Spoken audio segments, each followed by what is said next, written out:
Glória a Deus. Bom, o tema dessa mensagem é o impostor que vive em mim. Provavelmente ou não, você já ouviu falar a respeito disso, é um livro, mas eu nem pensei necessariamente no livro para montar isso, mas eu creio que Deus vai falar. Se eu te perguntar hoje, qual é o maior de todos os mandamentos? Todo mundo sabe.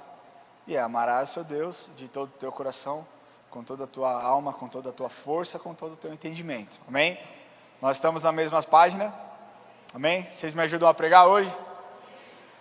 Quando perguntado, Jesus questionado qual era o maior mandamento, Jesus diz isso e diz: mas um segundo mandamento, semelhante ao primeiro, diz: amarás o teu próximo como a ti mesmo. Então estamos todos ainda na mesma página. Amém? E eu já preguei por inúmeras vezes a respeito de você, quem é o seu próximo, de como olhar as pessoas, da questão da piedade, da compaixão, da empatia, e o que Jesus quis dizer com tudo isso. Mas o que me levou a pensar essa semana a respeito desse texto é: como uma pessoa consegue amar o próximo se ela não se ama? Você já parou para pensar nisso? Uma vez eu li uma frase que dizia assim: pessoas machucadas machucam pessoas. E isso é real, porque uma pessoa machucada, ela está tão ferida por qualquer circunstância que seja, que ela fica impossibilitada de exercer amor, porque talvez ela não receba amor, e ela está ferida. E como uma pessoa dessa, que está ferida, que está machucada, consegue propagar o amor que ela deveria propagar, se ela não se sente amada, e se ela não se ama, não ama a si própria? Não é interessante isso? Hoje muito tem se falado, inclusive quando eu conversei com a Érica que eu traria essa mensagem, ela falou: cara, sabe como é a galera, né? Eu falei: não, eu acho que existe o extremismo, e o que as pessoas dizem é que, cara, ser uma pessoa moderada é ótimo. Então você não precisa ir tanto para um lado, você não precisa tanto ir para o outro, você precisa estar consciente de algo que Deus colocou em suas mãos. Por que eu estou te falando isso? Porque é incrível o tanto que as pessoas se autodepreciam, se auto-boicotam. E eu posso te falar porque essa mensagem, antes de eu ministrar na sua vida, o Espírito Santo ministrou na minha vida. Porque eu já preguei, já falei até em podcast com a Lamartine aqui, o quanto que eu me sinto incapacitado, o quanto que eu lutava durante muito tempo, o ano passado inteiro talvez, que eu descia desse púlpito e milhares não, né? Em nome de Jesus um dia vai acontecer, mas muitas pessoas se convertiam, dezenas de pessoas se convertiam, e eu descia com um sentimento de: cara, não senti que foi. Não achei que foi legal, e aquilo me baqueava, e aquilo me deixava triste. E eu conversava com a Erika, ela falava assim: qual que é o propósito dessa mensagem? Eu falava: gerar salvação. Ela: não houve salvação? Houve salvação, mas algo dentro de mim continua vazio. E eu entendi que era Satanás querendo me roubar de uma plenitude, de um relacionamento com Jesus, para que algo fosse preenchido de forma externa. E as pessoas hoje, infelizmente, elas vivem assim. Elas se autodepreciam. Eu não sou capaz de fazer isso. Então, se uma pessoa diz para você: cara, abre a sua casa, faça uma célula. Eu não sou capaz de receber pessoas. Eu não tenho habilidade para pregar em público, eu não tenho habilidade para receber, eu não sou um bom hospitaleiro. Ou então as pessoas dizem: cara, vamos orar a respeito de alguém. Não, cara, ora aí, eu só te acompanho aqui. As pessoas, elas se auto-boicotam, elas impedem que elas próprias sejam usadas pelo Espírito Santo para gerar uma transformação. Você está comigo? Você entende isso que eu estou falando? Em contrapartida, nós temos um outro extremo, que diz: você pode todas as coisas que você quiser. Se você sonhou, colocou no seu coração, estipulou uma meta, você consegue. E esse tipo de discurso é um discurso um tanto quanto perigoso, porque tem feito essa classe, essas pessoas, dependerem cada vez menos de Jesus. Elas são tão autoconfiantes que elas não dependem mais de Jesus, elas acreditam que elas podem todas as coisas. Vocês entendem que os dois extremos são ruins. Você não precisa dizer que você é incapaz para parecer uma pessoa humilde, da mesma forma que você não precisa dizer: eu sou incrivelmente bom, para fazer com que as pessoas enxerguem algo em você. O que você precisa de fato? O que você precisa de fato é reconhecer as características que o Senhor colocou na sua vida para que o reino dele seja expandido. E é assim que tem que funcionar. E hoje o meu objetivo com essa mensagem é resgatar a identidade que o Senhor colocou na sua vida. É resgatar algo que talvez você nem esteja tão perdido lá atrás por conta da sua história. Ou então talvez te colocar no lugar onde você deve estar. Talvez puxar um pouquinho para baixo e falar: amigo, acalma porque é tudo sobre Ele, não é sobre você. Não é sobre o que você pode fazer, é sobre o que Ele pode fazer. Da mesma forma que se você se sente incapaz, não é sobre a sua capacidade, mas é a respeito do Deus que te capacita. E é por isso que nós estamos aqui aprendendo todos os dias. Mas o que eu quero te falar é que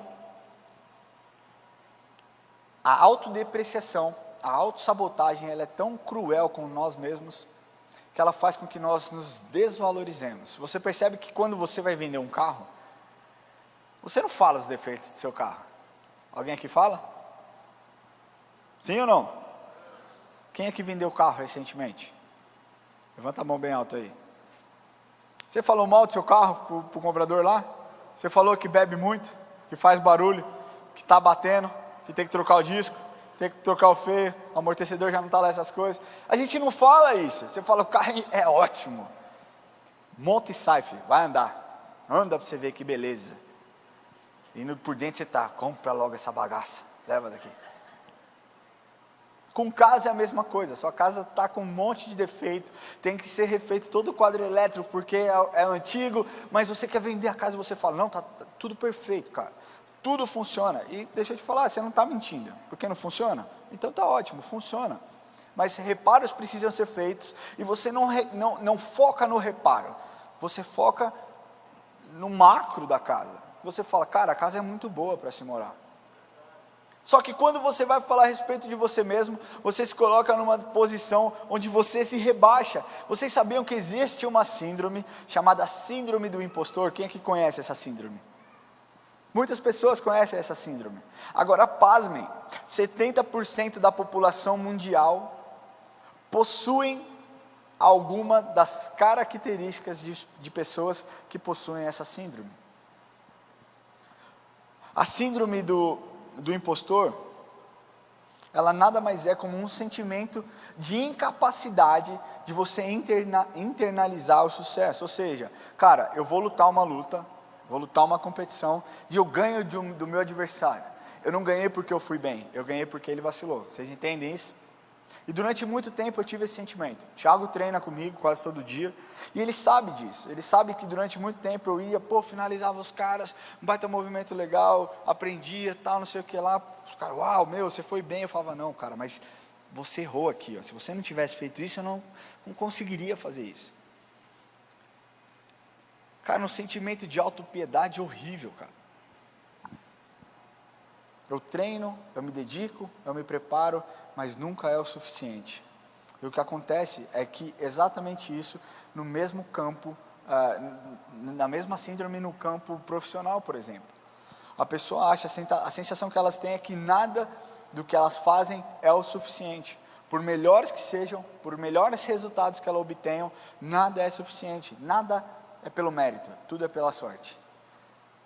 E eu quero te falar aqui que Deus imprimiu características em você que eu não tenho, para que você faça coisas que talvez eu não consiga, para que o reino dele também cresça através da sua vida. Lembra que eu te falei que 70% da população mundial sofre dessa síndrome? E os sintomas, eles variam, mas dentro desses sintomas, ansiedade, insegurança, dúvidas com relação à capacidade. Alguém aqui possui algum desses sintomas? Pode levantar a mão aí, seja bem vulnerável nesse lugar, amém? Então hoje eu quero te falar que se você se colocou numa situação de vulnerabilidade, o Espírito Santo vai tocar na sua vida, e você vai ser cheio dele, e você vai sair daqui transformado, em nome de Jesus. Porque hoje o que eu vou abordar é exatamente isso. E na Bíblia nós lemos relatos de inúmeras pessoas que tiveram o mesmo sentimento que talvez você tenha. Talvez você esteja lutando com um sentimento de incapacidade, com um sentimento de inferioridade, com sentimentos, cara, que te desvalorizam, mas o Espírito Santo hoje quer ministrar na sua vida, assim como Paulo foi ministrado, quando ele diz, cara, eu posso passar por luta, eu sei viver com muito, eu sei viver com pouco, eu sei passar por alegria, por tristeza, tudo posso naquele que me fortalece. O que Paulo quis dizer ali nada mais é, cara, eu posso passar por todas as coisas com Jesus, sem Jesus eu não posso nada. E é isso que você precisa entender hoje, que o Espírito Santo vai te capacitar hoje, para que você exerça algo poderoso, para que o reino dele seja expandido. Não estou falando que você vai sair daqui que nem um pavão não, meu querido, se achando o rei da cocada, mas que você vai sair daqui com a sua identidade resgatada, porque Satanás entende isso. Satanás entende que quanto mais ele rouba a identidade do cristão, menos efetivo você é para o reino de Deus. Isso faz com que mais vidas se percam, mais vidas se distanciem da presença de Deus. E o que você vai ver hoje é que esse sentimento você não é a única pessoa que tem. Amém? Eu vou trazer aqui hoje para vocês dois personagens bíblicos que foram fundamentais para a libertação de um povo. Das características que eles tinham, os dois se sentiam incapazes. Amém? Então o primeiro que eu vou falar é a respeito de Moisés. Todo mundo sabe a história de Moisés, mas eu vou passar de forma muito rápida, para que vocês entendam o sentimento que Moisés tinha dentro dele. Então Moisés foi um descendente da tribo de Levi, e obediente a Deus, e por isso foi usado para libertar o seu povo do cativo. Só que antes disso, antes dele cruzar lá o mar, muitas coisas aconteceram, inclusive o seu medo, o seu sentimento de incapacidade, fez com que ele questionasse muitas coisas. Então, tudo começou na peregrinação até a terra de Canaã, e toda essa história de Moisés é relatada em quatro livros da Bíblia, né? Êxodo, Levítico, Números e Deuteronômio. Você pode ver qual que é a história de Moisés num todo, mas a história de Moisés ela é bastante conhecida. Naquele tempo, quando Moisés nasceu, no Egito, havia uma ordem de Faraó que todo menino que nascesse deveria ser morto. Por quê? Porque os hebreus estavam crescendo em número, em quantidade, então o povo do Egito ficou amedrontado, falou, cara, esses caras vão crescer, eles vão ficar numerosos e eles vão engolir a gente, então algo precisa ser feito, vamos matar todos os homens que nascerem. E essa foi a ordem de Faraó para todo mundo, para todas as parteiras, e as parteiras, cara, acredito que gerou um certo incômodo nelas, a ponto delas deixarem Moisés viver. Moisés viveu, elas não obedeceram Faraó, e Moisés cresceu durante um tempo, até que ficou arriscado. Eles colocaram Moisés no cesto, você sabe que o cesto estava revestido, colocaram Moisés lá dentro do cestinho, ele desceu o rio, e a irmã de Faraó encontrou Moisés. Todo mundo conhece a história, sim ou não? Amém? O que acontece é que a filha de Faraó cuidou de Moisés, e certo dia Moisés viu viu um egípcio espancando um hebreu, foi lá, matou o egípcio, e aí no outro dia viu dois hebreus brigando, ficou muito bravo, foi falar, cara, por que vocês estão brigando, vocês são do mesmo povo? E aí eles se voltam contra Moisés e falam, cara, quem é você, você também vai matar a gente? Moisés fica com medo e fugiu, foi parar na terra de Midian. Moisés então casou lá com Zípora, vocês sabem essa história, estava tudo bem, sendo pastor de ovelhas, até que Deus, através da sarça ardente, chama Moisés, e diz para Moisés, que ele seria o homem que deveria voltar até Faraó, para falar para Faraó deixar o povo ir, depois de mais de 400 anos de escravidão. E Moisés, a princípio, fala, não dá, não vai estar dando. Olha o que está escrito lá em Êxodo 3:10, diz assim, Êxodo 3:10, diz assim, vem agora, e eu te enviarei a Faraó, para que tires o meu povo, os filhos de Israel do Egito. Então disse Moisés a Deus, quem sou eu para ir a Faraó e tirar do Egito os filhos de Israel? Cara, aqui eu poderia entrar com um discurso muito positivo. Você pode, você é alguém.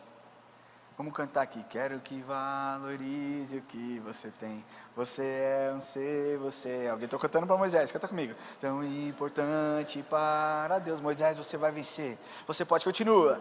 Nada de ficar sofrendo, Moisés, você pode, nesse seu complexo inferior, dizendo às vezes que não é. você pode, Moisés, o Senhor é contigo. Eu venho falar, continua gente, me ajuda a pregar. No valor que vou, Moisés, sonhe alto, você conquistará grandes coisas. E aí, obrigado gente. Vocês percebem como o discurso, ele casa com uma situação dessa? Mas deixa eu te falar, Moisés fica com medo, Moisés fica apavorado. Cara, eu vou diante da maior autoridade para falar, simplesmente deixa o povo de Deus ir embora. Quem sou eu para chegar diante do rei, diante de uma autoridade tão poderosa como o faraó e falar, faraó, é o seguinte, Deus mandou, libera o povo aí. E Deus deu vários sinais para Moisés, desde a sarça ardente que não se queimava. Deus fala para ele, cara, e ele começou a conversar com Deus. Deus falou, pega esse cajado, pega esse bordão aí, taca no chão, tacou no chão, virou cobra. Agora pega no rabo, pegou no rabo, virou bordão de novo. Agora olha para sua mão, tá linda, agora fica leprosa. Agora põe a mão no peito, não fica mais leprosa. Ele viveu várias experiências, ele sabia que Deus estava com ele e ainda assim teve medo. Porque no versículo 12, Deus diz para ele, cara, eu serei contigo. Êxodos 3, 12, Deus diz para ele, eu sou contigo. Não temas, eu estou te enviando, você não vai sozinho, eu vou com você. E deixa eu te falar uma coisa, você acha realmente que quando Deus entrega uma missão na sua mão, Ele vai te largar, vai falar, vai, anda filho. Ele está te falando, eu vou com você, eu serei com você. Toma posse disso, meu irmão, e caminha. Sabe, para de ficar olhando suas feridas, cara, para de ficar, anda, cara. Tem gente que precisa ouvir o evangelho, tem gente que precisa ser resgatada pela palavra de Deus. Se você não for, Deus vai usar outro, mas deixa eu te falar, que um dia você estará na presença dEle, vai prestar conta. É isso aí, vai prestar conta, cara. A gente não pode achar que as coisas são brincadeira, gente. Quantas pessoas passaram por você, na sua frente durante essa semana, e você nem olhou na cara, e você não conversou, e você não falou, cara, Deus te abençoe, tenha um ótimo dia. Deus te chamou para fazer a diferença, assim como Ele chamou Moisés para fazer a diferença. E Deus talvez esteja te dando um monte de sinal, um monte de provas, dizendo, cara, eu estou com você, continua, continua, continua. Talvez você tenha o mesmo medo que Moisés teve, porque Moisés continuou lá no capítulo 4, no versículo 10, então disse Moisés ao Senhor, meu Senhor, eu não sou homem eloquente, nem de ontem, nem de anteontem, nem ainda assim que tens falado ao teu servo, porque sou pesado de boca e pesado de língua. Alguns acreditam, a maioria acredita aqui que Moisés era gago. Moisés não pede para Deus, Deus me cura da gagueira. Ele fica dando desculpa, eu não posso ir porque eu sou gago. E Deus diz para Moisés, não se preocupe. Eu acho que deve ter pensado, já que você não pediu, também não vou curar. Mas eu vou mandar uma outra pessoa ir com você. Arão vai com você. Arão vai caminhar com você e vai te ajudar.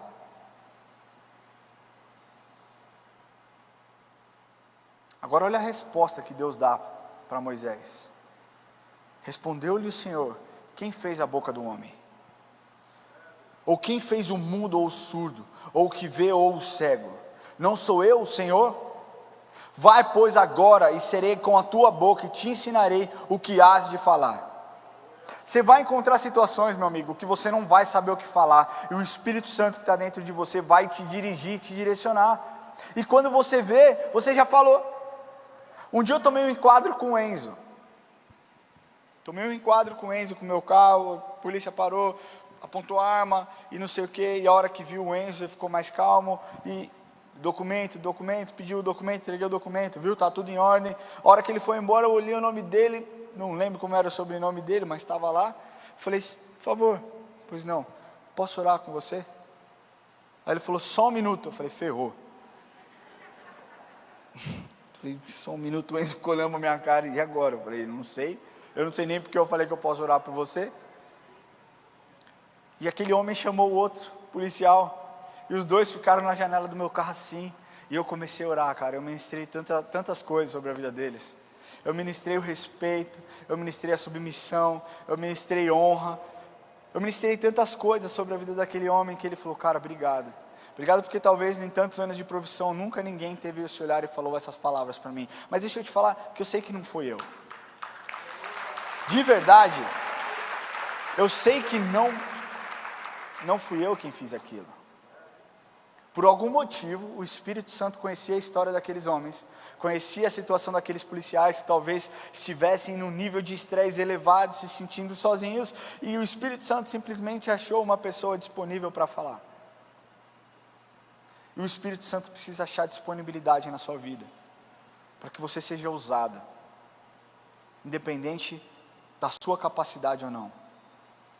E o que eu quero te falar é que talvez você esteja aqui pensando e se recusando a cumprir os papéis que Deus colocou nas suas mãos. Talvez você se ache incapaz, talvez você se ache despreparado, talvez você enxergue pessoas mais talentosas do que você, e a verdade é que sempre terão pessoas mais talentosas do que você. Você pode ser um ótimo vendedor, mas você não vai ser o melhor vendedor de todos, sempre existe um melhor que você. Você pode ser um excelente médico, sempre vai ter um médico que é melhor do que você. Mas a grande verdade é que Deus nunca usou dessas qualidades para qualificar os seus servos. Deus nunca olhou e falou assim: olha, para uma pessoa se tornar um servo, ele precisa ter isso.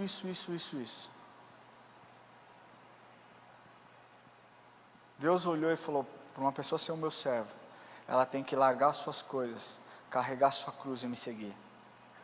E a sua cruz, querido, você carrega com todas as suas questões. Você carrega talvez com todas as suas dúvidas, as suas frustrações, mas você está carregando e você está colocando aos pés de Jesus e dizendo: Jesus, eu preciso ser usado pelo Senhor. Eu não sou eloquente, eu não sou um cara bom o suficiente. E o Espírito está dizendo: realmente você não é, mas existe alguém que é e é capaz de transformar uma pessoa como você, um Zé Ninguém, numa pessoa usada para transformar e converter as pessoas. Foi assim comigo. A Jennifer brinca que eu ia na escola dela só para brigar, e eu não ia só para brigar. Eu ia, e aí brigava. E eu nunca gostei de briga. Nunca gostei de briga. Mas acontecia. E o dia que ela me encontrou dentro da igreja, ela falou: quem diria? O Ramon se tornou um pastor. E eu falei: você vê como Deus faz as coisas? Porque nem eu queria ser pastor. Mas hoje eu estou aqui apaixonado pelo que eu faço. Cara, apaixonado. Eu não trocaria a minha profissão hoje por nada. Nada. Nem por um caminhão de dinheiro, nada. Você quer estar do lado de pessoas famosas? Não, eu quero estar no púlpito pregando. Porque isso é o que queima no meu coração. E Deus olhou uma pessoa imperfeita como eu e usou. Por que Deus não pode olhar para alguém perfeito como você e te usar também? Qual que é a sua diferença da minha? Qual a diferença da sua história para a minha história? Talvez seja uma entrega genuína que você precisa fazer nessa noite. Um ato de confiança e rendição. Porque é o seguinte: Ele não vai te usar porque você é o melhor, mas Ele vai te usar porque Ele é o melhor. E Ele é o especialista em usar pessoas improváveis. Então deixa eu te falar, meu querido. Assim como Moisés, pare de olhar os seus defeitos, as suas limitações, e olhe para o Deus que provê todas as coisas. Porque Ele vai prover capacidade na sua vida para que você fale e para que você seja usado para libertar um povo. Segunda pessoa que eu quero falar nessa noite para você é Gideão. Quem que conhece a história de Gideão? Gideão talvez tenha sido um dos juízes mais famosos da Bíblia. A história de Gideão começou como ele sendo escolhido como juiz para libertar o povo de Israel da mão dos midianitas. E a história de Gideão, se você não conhece, é muito legal, dá uma lida. Ela está lá em Juízes 6, se eu não me engano. Deixa eu ver se eu anotei aqui. Não, perdão, peraí, não, deixa eu ver. Juízes 6:15, isso aí. Então você pode olhar lá. Mas ele conta que Gideão foi a pessoa que, com 300 homens, derrotou um exército de 315 mil. Humanamente falando, pensa você no seu lugar, 300 homens, para 135 mil soldados entre os midianitas e os aliados. Você acha isso possível? Humanamente falando, você acha possível? que bom que Deus não opera através dos olhos humanos. Porque o mesmo Deus que fez isso, Ele fez o sol parar um dia, para que o povo de Deus vencesse uma batalha. O mesmo Deus que fez isso abriu o mar vermelho lá para Moisés. O mesmo Deus que fez isso transforma pessoas fracas em pessoas fortes. O mesmo Deus que fez isso é o Deus que olha para você e fala: eu quero te usar, não importa a sua situação, eu vou usar a sua vida e você vai ser luz. Mas a história de Gideão, ele conta que Gideão viveu um período em que o povo de Israel havia se voltado à prática da idolatria, idolatrando o Deus Baal. Então o povo se preocupava mais com essas coisas e acabaram se tornando presa fácil na mão dos midianitas, que vira e mexia lá naquele tempo, entravam nas cidades, roubavam, saqueavam, fazendo com que o povo ficasse cada vez mais pobre. O povo, apavorado, amedrontado de tanto que eles apanhavam, eram roubados, decidiram fugir para as cavernas. E Gideão estava lá dentro de uma caverna, até que o anjo do Senhor aparece para ele e fala: eu vou te usar, cara, eu vou te usar para libertar o povo. E o que acontecia naquele tempo dos juízes? O povo era mais ou menos parecido com o de hoje. O povo pecava, começava a cometer idolatrias e coisas ruins, se afastavam da presença de Deus, o peso do pecado vinha sobre a vida deles, eles eram massacrados, eles perdiam tudo que eles tinham, eles eram roubados, então clamavam a Deus um socorro sobrenatural. Deus estabelecia um juízo, o juiz vinha, tinha um tempo de paz, o povo se reconciliava, o juiz ia embora, e aquele povo vivia naquele ciclo de novo. E com Gideão foi mais ou menos nesse contexto. Mas versículo 15, Juiz 6, Gideão disse para Deus, tá? Ele disse: ai, Senhor meu, como que livrarei Israel? Eis que a minha família é a mais pobre de Manassés, e eu o menor da casa do meu pai. Gideão, assim como Moisés no começo, ele era um homem amedrontado. E posso te falar, cara, eu valido. Porque a história dele era uma história sofrida. Era uma história onde ele viu o seu povo ser maltratado. Onde ele viu o seu povo ser roubado. Onde ele viu talvez pessoas morrendo de fome. Pessoas sendo espancadas até a morte. Eu valido esse sentimento. Mas Gideão expressa as suas dúvidas e os seus temores. E veja bem que por várias outras vezes na Bíblia, pessoas surgiram com esse mesmo tipo de questionamento. Quem sou eu na fila do pão? Quem sou eu na fila do pão para exigir qualquer coisa, para pregar o evangelho, para falar a respeito disso com tanta autoridade? Gideão falou isso, Saul disse isso, rei Saul, que era fortão, bonitão, ele disse isso, está relatado lá em 1 Samuel 9, 21, eu quero ler com vocês, rapidinho para que vocês entendam. Respondeu Saul e disse, porventura não sou benjamita, da menor tribo de Israel, e a minha família é menor de todas as famílias da tribo de Benjamim? Porque pois me falas tais palavras?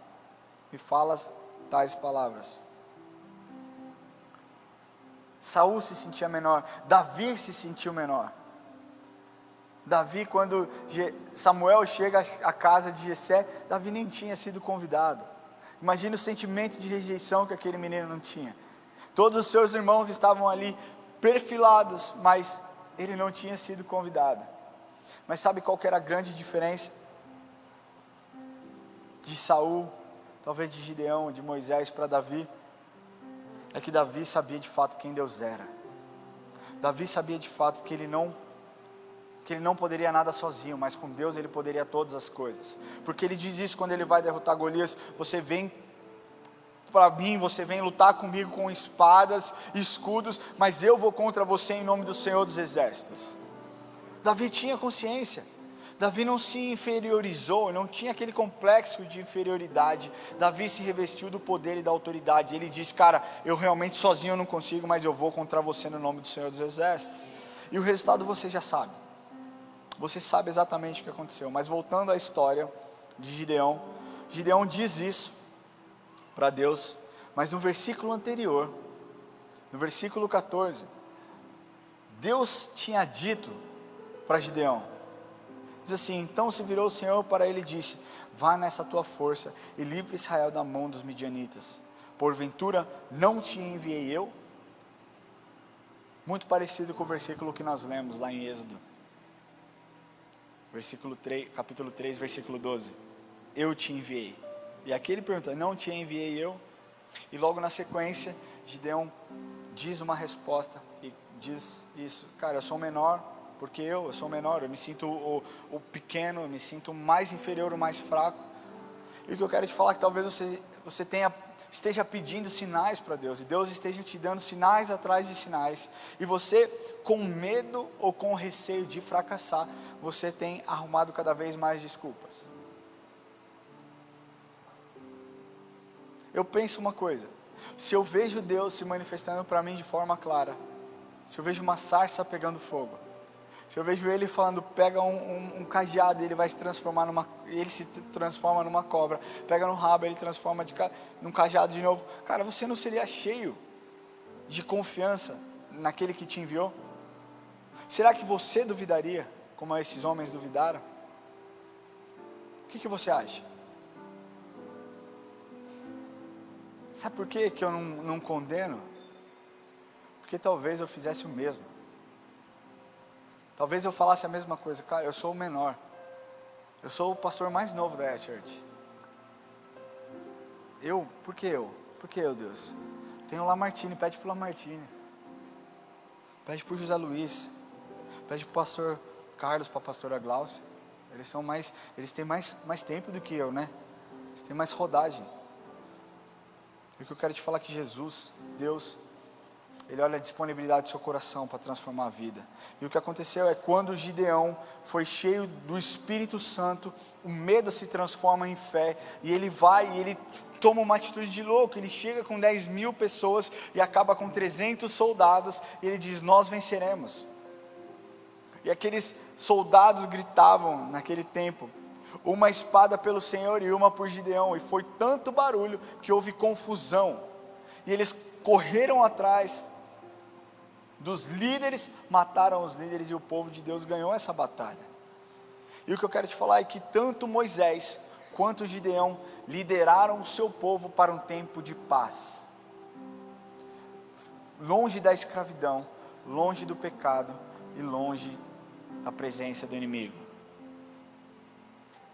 Deus está te chamando para que você lidere pessoas que estão ao seu redor para um tempo de paz, longe da pornografia, longe dos vícios, longe da mentira, longe do adultério, longe da prostituição, da promiscuidade. Deus está te levantando para libertar as pessoas que estão à sua volta, presas em cadeias, em amarras.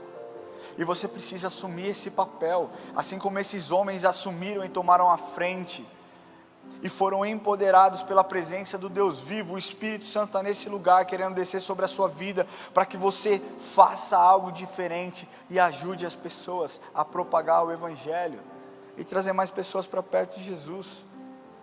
Quando Gideão fez isso, libertou o seu povo, sabe o que aconteceu? Ele liderou Israel por 40 anos, e durante todo o período da sua liderança, houve paz. Houve paz. Talvez você esteja sendo chamado hoje pelo Senhor para trazer paz para a sua casa. Talvez a sua vida esteja uma bagunça. Hoje, dia dos namorados, talvez você nem olhou na cara da sua esposa, de tão pistola que você está, de tão nervoso que você está. Talvez você nem tenha olhado na cara do seu marido, falando, cara, eu não suporto mais ele. Ele acha que eu sou a empregada dele. Talvez Deus esteja te chamando para trazer um momento de paz para a sua casa. Talvez seja você a pessoa que Deus vai usar para trazer paz e alegria em um ambiente onde Satanás quer destruir, onde Satanás deseja te manter amarrado. Talvez Satanás queira te manter longe dos seus filhos, mas Deus está te levantando para te trazer uma reaproximação. E mais do que isso, Deus está te chamando hoje para que você receba essa palavra. Entenda que Deus te criou com características específicas para algo bom, e que por conta dessas características você vai ter a sua vida transformada. Posso contar um testemunho para vocês? Eu nunca fui uma pessoa que consegui rir da desgraça dos outros. Nunca. Eu tinha amigos que viam uma pessoa tropeçando e dava risada e tal. E, cara, eu nunca consegui isso, nunca foi de mim. E eu nunca fiquei bravo com quem fez também, porque eu entendo que cada um é diferente. E eu comecei a namorar a Érica com 15 anos. Mas vocês querem saber de uma coisa? Eu conheci a Érica quando ela tinha uns 12, 13 anos. Eu não gostava dela.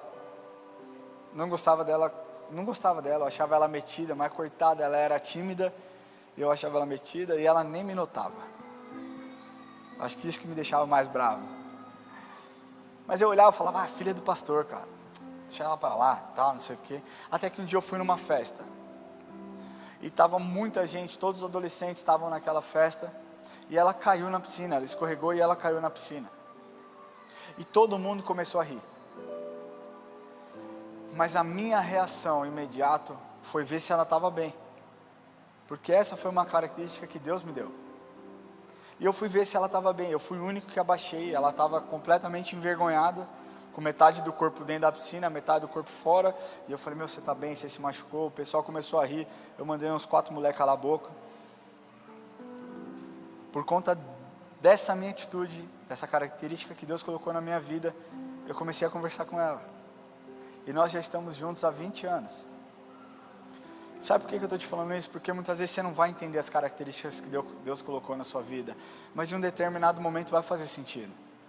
E você vai entender que tudo que Ele fez é bom. E a partir do momento que você duvida das características que Ele colocou na sua vida, você coloca em xeque a soberania e a autoridade que Ele fez. Porque quando Ele termina a criação, Ele diz, e viu Deus que tudo que Ele fez era muito bom. Então eu quero te falar que você não é somente bom, você é muito bom. O que você precisa é descobrir isso, tirar essa capa que você carrega de coitado, de mimimi, ou então essa capa que você tem de, cara, eu posso todas as coisas. Deixa eu te falar uma coisa, você pode todas as coisas se o Espírito Santo estiver dentro de você, cara, senão você não pode nada. E você que se faz de vítima o tempo inteiro, eu quero te falar, assim como Deus disse para Jeremias, desde o ventre da sua mãe eu te escolhi. E eu quero que você saiba que você não é um acidente, que você não é obra do acaso. Você é alguém que Deus criou para transformar pessoas e transformar vidas. Você está comigo nesse lugar? Eu queria pedir que você fechasse seus olhos.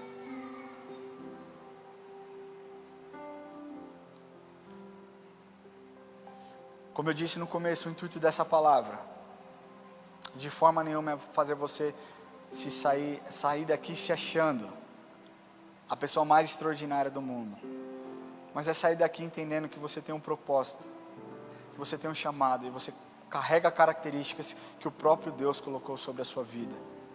E hoje o meu desejo é resgatar essa sua identidade e fazer com que você entenda que aquilo que você carrega, Deus fez de forma única para você. E eu quero aqui fazer o meu primeiro apelo para você, que entrou aqui talvez pela primeira vez, ou pela segunda vez, ou sei lá, talvez essa seja a sua 5ª vez.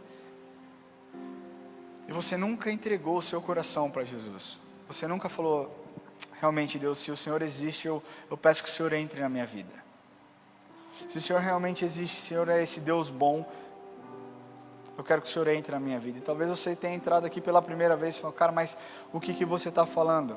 Deixa eu te falar uma coisa, para o Espírito Santo entrar na sua vida, você precisa convidá-lo. Para que as evidências da bondade e da graça dele sejam escancaradas na sua vida, você precisa convidá-lo a entrar no seu coração.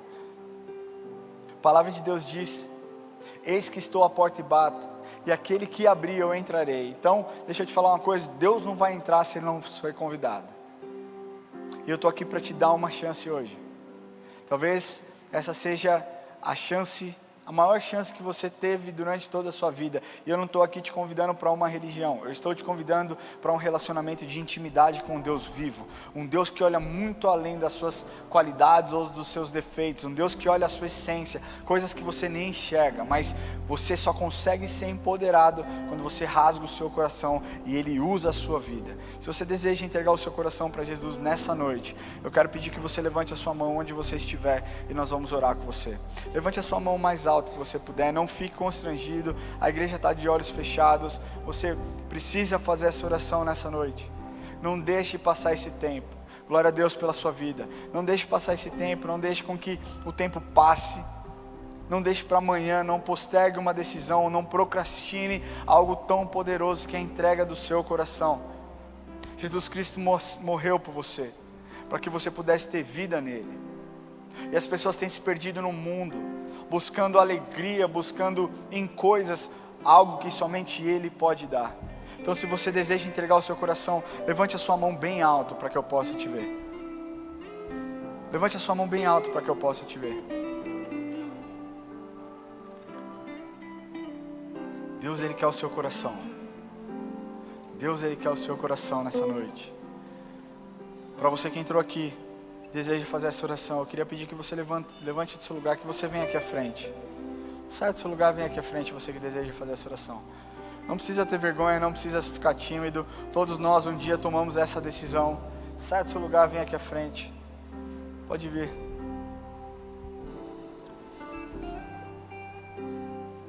E talvez você não tenha coragem de tomar essa decisão.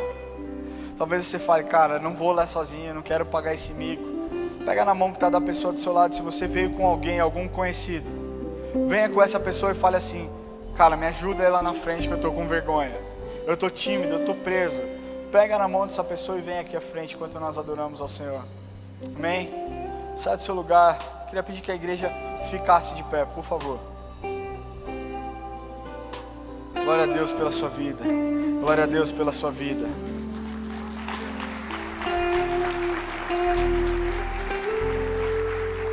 Ainda é tempo. Se você deseja fazer essa oração, sai do seu lugar. E nós faremos essa oração juntos. Você que entrou aqui, coloca a mão no seu coração.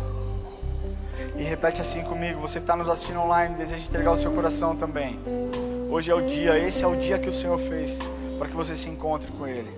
Fala assim, Senhor Jesus, hoje eu entrego a minha vida em Tuas mãos. Eu peço, Senhor, que o Senhor perdoe os meus pecados e que o Senhor Jesus escreva o meu nome no livro da vida. Senhor, toma o meu coração, toma a minha vida, eis-me aqui, em nome de Jesus, amém. Você que veio aqui à frente, eu queria pedir que vocês seguissem o Pastor Rubem, para que ele possa fazer uma oração individual com vocês, para que vocês sejam ministrados, amém? Agora eu queria falar com a igreja. Eu sinto que existem muitas pessoas que sabem o que tem que fazer, mas simplesmente não conseguem executar, porque colocam tantas coisas como prioridade, colocam os amigos como prioridade, colocam o trabalho como prioridade. E deixa eu te falar uma coisa, Deus te colocou no seu ambiente de trabalho para que você faça a diferença e para que você seja luz. Deus te colocou na sua faculdade, na sua escola, para que você faça a diferença e seja luz. Você está onde você está hoje na sua família para que você seja a diferença. E agora eu quero falar com você, que talvez saiba o que tem que fazer, mas durante muito tempo tem dado desculpas para o Senhor.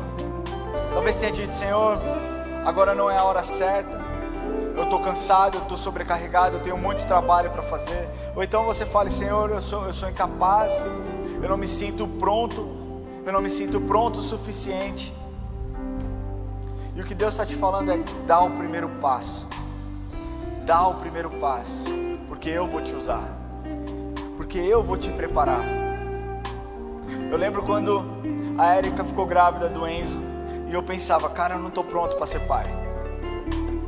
E o fato é que você pode esperar o tempo que for, mas você só vai entender paternidade e maternidade quando você tiver os seus filhos. E aí você não está pronto para ser um bom pai. Você vai ficando pronto durante o processo, até que você olha e você fala, cara, eu sou um bom pai, mas eu posso melhorar, eu posso caminhar um pouquinho mais, eu posso fazer um pouquinho diferente. A vida com Deus é a mesma coisa. Se você estiver esperando o tempo para que você esteja pronto para pregar do Evangelho, eu quero te falar que sempre terão empecilhos. Mas dê o primeiro passo, cara. E deixe o Espírito Santo te encher para que você faça a diferença. Esse apelo é para você. Eu não posso tomar essa decisão por você. É uma decisão sua. Senhor, nós queremos te louvar, Senhor, porque o Senhor nos capacita, Deus. Porque é o Senhor quem nos dá o entendimento, porque é o Senhor quem ministra em nossas vidas. Nós te agradecemos, Pai, porque é o Senhor quem está nos empoderando, Senhor, para que nós possamos fazer ainda mais do que nós um dia imaginamos, Deus. Pai, eu quero te louvar e te agradecer porque o Senhor tem sido bom, porque o Senhor tem sido generoso, porque o Senhor tem guardado as nossas vidas. Sabe, porque o Senhor tem olhado e o Senhor tem nos enchido da sua presença, Senhor, para que nós pudéssemos propagar o seu Evangelho, Deus. Para que nós pudéssemos ser usados pelo Senhor para trazer cura, para trazer vida, para trazer restauração. Mas para que isso aconteça, Deus, o Senhor precisa limpar as nossas vidas. Por isso nós pedimos, purifica os nossos corações. Limpa as nossas vidas, Deus. Que os nossos olhos estejam voltados para o Senhor, não estejam voltados para as circunstâncias, não estejam voltados, Senhor, para as nossas habilidades, para as nossas capacidades, não estejam voltados para aquilo que o homem pode produzir, mas para aquilo que o Senhor faz, já fez e fará em nossas vidas, Deus. Deus, nós clamamos, tem misericórdia do seu povo, tem misericórdia de nós, usa as nossas vidas, Deus. Sabe, Pai, que aqueles que se acham incapazes, que eles possam entender que não é a respeito dele, não é a respeito dessas pessoas, mas é a respeito daquele que nos capacita. É tudo pelo Senhor, é tudo para o Senhor, Deus. Mas nós pedimos que nós tenhamos um coração obediente e prontos, para que nós possamos ser usados pelo Senhor, para que nós possamos ser cheios do Senhor, para que nós possamos fazer a diferença, Deus. Em nome de Jesus. Nos dê oportunidade, Senhor, de testemunhar tudo isso que nós falamos aqui no dia de hoje, em nome de Jesus. Amém. Amém. Glória a Deus.